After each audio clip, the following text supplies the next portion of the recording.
தமிழ்நாட்டுடைய இடஒதுக்கீடு கொள்கை நமக்கு பாலிட்டிலையும் முக்கியமான டாபிக். அது இல்லாமல் யூனிட் 5ல் யூனிட் 6ல் ஏன்னா நீதி கட்சி திராவிட இயக்கம் அப்படிங்கிற வரலாறு வரும். முக்கியமான கான்ட்ரிபியூஷன் வந்து இடஒதுக்கீடு. இந்த இடஒதுக்கீடை பற்றி பார்த்தோம்னா தமிழ்நாட்டில் இப்போதைக்கு 69% ரிசர்வேஷன் அப்படிங்கிறது இருக்குது.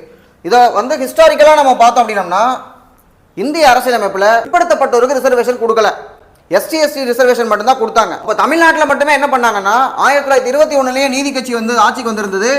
அவங்க வந்து என்ன பண்ணாங்க, வகுப்பாரி ஆணை 21, 22 போட்டிருந்தாங்க. அரசியல் நடைமுறைக்கு வந்ததுக்கு அப்புறம் பிற்படுத்தப்பட்டவருக்கு இடஒதுக்கீடு கொடுத்தா செல்லாது அப்படின்னு செண்பகம் துரைராஜன் வழக்கு 1951 ஃபைல் பண்றாங்க. உச்சநீதிமன்றம் கரெக்ட் தான், பிற்படுத்தப்பட்ட ரிசர்வேஷன் கான்ஸ்டியூஷன் படி தப்பு அப்படிங்கிறாங்க. அப்ப நாடே கொந்தளிக்குது. குறிப்பா தமிழ்நாட்டில் காமராஜர் என்ன பண்றாருன்னா நேருட்ட பேசுறாரு, முதல் சட்ட திருத்தம் கொண்டு வரப்படுகிறது. ஸோ ஃபர்ஸ்ட் அமெண்ட்மெண்ட் படி ஆர்டிகல் 15 சப்கிளாஸ் 4 கல்வி நிறுவனங்கள்ல இடஒதுக்கீடு கொடுக்கறதுக்காக, 16 சப்கிளாஸ் 4 வேலை வாய்ப்புல இடஒதுக்கீடு கொடுக்கிறது. அப்போ ரிசர்வேஷன் அப்படிங்கறத பேக்வர்ட் கிளாஸ் ரிசர்வேஷன் அப்படிங்கறத 1951 பர்மிட் பண்ணிடுறாங்க, முதல் சட்ட திருத்தம். இதுக்கப்புறம் என்னன்னு பார்த்தோம்னா தமிழ்நாட்டில் இடஒதுக்கீடு இப்ப 69 இருக்கு.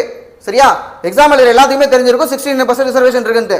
51 என்ன வருதுன்னு பார்த்தோம்னா 25% பேக்வர்ட் கிளாஸ்க்கும் ஷெட்யூல் காஸ்டுக்கு 16, ஆக மொத்தம் 41% இருக்கு. இதுக்கப்புறம் 1951 52 இருந்து காங்கிரஸ் கவர்மெண்ட் இருக்கும். காமராஜர் முதலமைச்சராக இருப்பாரு 54 இருந்து 63 வரைக்கும். அதுக்கப்புறம் பக்தவச்சல முதலமைச்சராக இருப்பாரு. 1967 அண்ணாதுரை கவர்மெண்ட். அண்ணாதுரை 1969 இறந்ததுக்கு அப்புறமா கலைஞர் கவர்மெண்ட் 1969 இருந்து இருக்காங்க. இப்போ கலைஞர் கருணாநிதி வந்ததுக்கு அப்புறம் என்ன பண்றாருன்னா 1971 பேக்வர்ட் கிளாஸ் ரிசர்வேஷன் 25 இருந்து 31 ஆகும், ஷெட்யூல் காஸ்ட் ரிசர்வேஷன் 16 இருந்து 18 உயர்த்துறாங்க. ஆக மொத்தம் தமிழ்நாட்டில் ரிசர்வேஷன் 49% 1971. இதுக்கு எந்த கமிட்டி பரிந்துரை செய்துன்னு கேட்டா சட்டநாதன் கமிஷன், முதல் பிற்படுத்தப்பட்டோர் ஆணையம் தமிழ்நாட்டில். இந்தியாவில் ஆர்டிகல் 340 படி பிரசிடென்ட் அப்பாயின்ட் பண்ண முதல் பிற்படுத்தப்பட்டோர் ஆணையம் எதுன்னு கேட்டா காக்கா கலேல்கர். அது 1953 அடிக்கடி எக்ஸாம்ல கேட்கிற கொஸ்டின். சோ இப்ப 71 49% இருக்கு.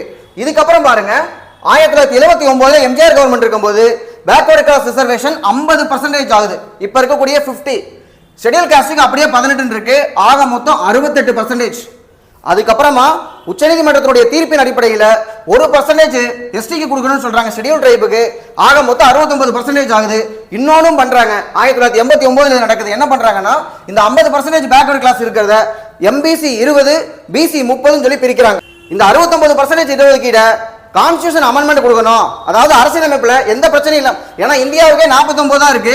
அப்ப 69 செல்லாம் போயிடக்கூடாதுங்கிறதுக்காக என்ன பண்றாங்கன்னா 76th அமெண்ட்மெண்ட் படி 1994 9வது அட்டவணையில் வைக்கப்பட்டுள்ளது. 9வது அட்டவணையில் ஏதாவது ஒன்று வச்சோம்னா அதை கொஸ்டின் பண்ண முடியாதுங்கிறதுக்காக வச்சிருக்காங்க. தேங்க்யூ.